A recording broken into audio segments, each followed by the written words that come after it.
In this playthrough, we try a more direct approach of the Golden Cat mission. Co-creator directors Harvey Smith and Rafael Colantonio are here to walk you through it. Okay, so this time the player has done a different sequence leading through the streets leading up to the Golden Cat, and it has come in through the rooftops. It's a lot of vertical movement in the game, a lot of mobility. In the previous area, you can get dropped off in the river, and you're here to kill Custis and Morgan Pendleton. And therefore, there are several different ways to enter the Golden Cat area. In this playthrough, we're going to do very brutally.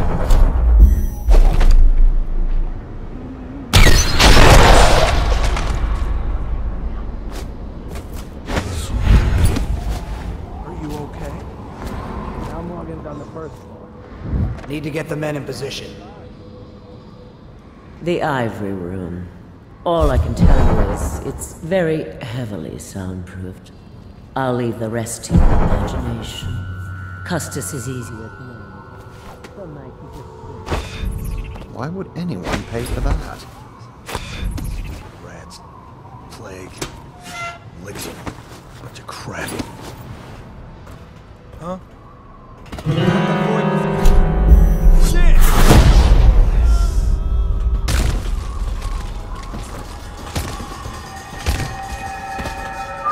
This is a drop attack.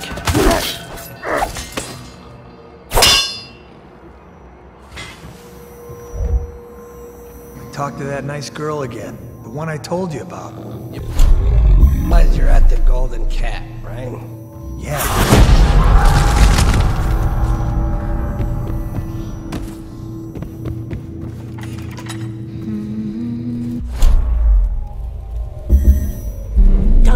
The Pendletons are here. They're supposed to be on duty.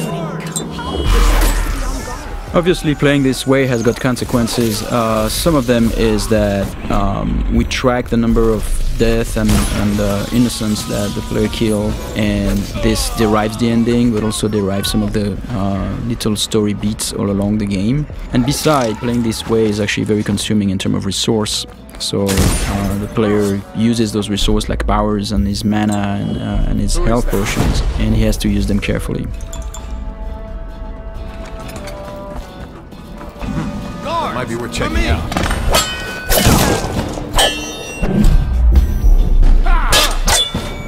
Take out his legs! So here the players stop time just before the guards have fired their pistols, and he's planting a spring razor there. When time resumes, it will kill them both.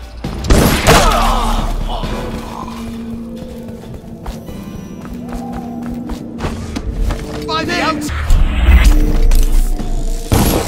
Help!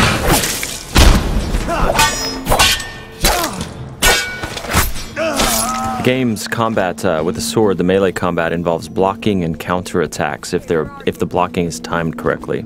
I hear you.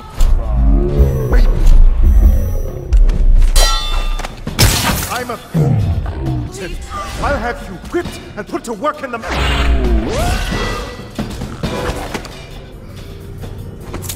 So both targets have been assassinated.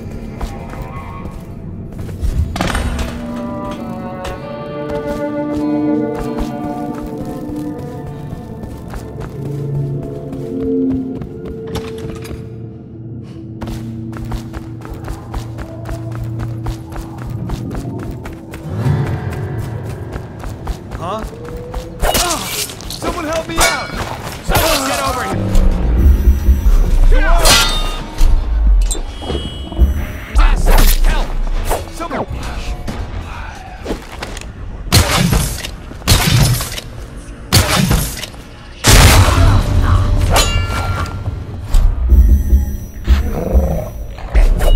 The player's summoning rats.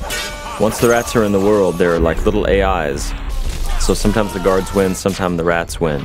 And here the player has possessed one of his own rats and is now getting away.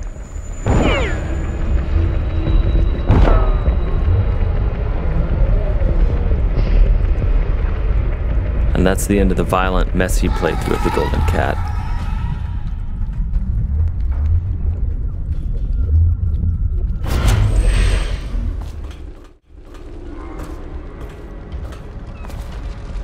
So this is a very different area. The previous area with posh and pretty, this is like desolated, abandoned. This is actually the area where there are weepers. It's called the flooded district. And there are those tall boys here that are preventing the weepers. The weepers are the plague-infected people. Those tall boys, their jobs is to prevent them from accessing the rich area. So they will shoot at the weepers and they will shoot at anything that tries to get through, including the player.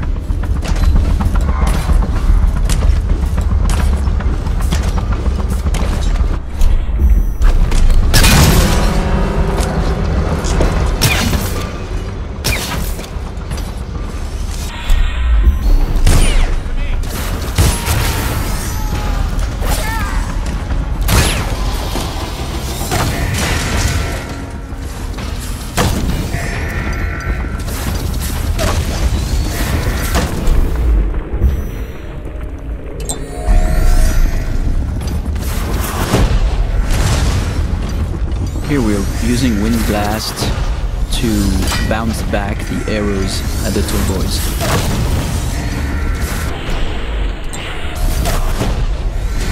Using Wind Blast to knock the tall boys' phosphorescent arrows back at them is another combination of game mechanics that we did not plan for, but players found it quite fun. So we made some small changes to help support it.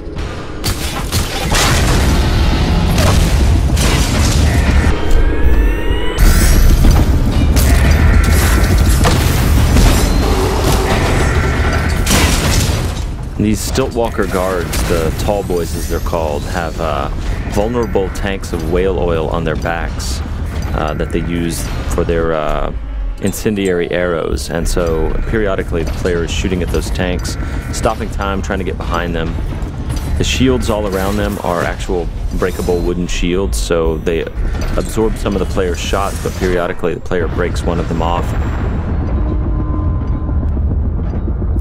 Here the player just possessed a tall boy and he's going to escape the area through those wall of lights here via tall boy. So the wall of light is a Tesla-like security device that's a powerful electrical field. And the guards at the beginning of their shift are attuned to it so they can walk through it, but the player cannot unless he hacks it.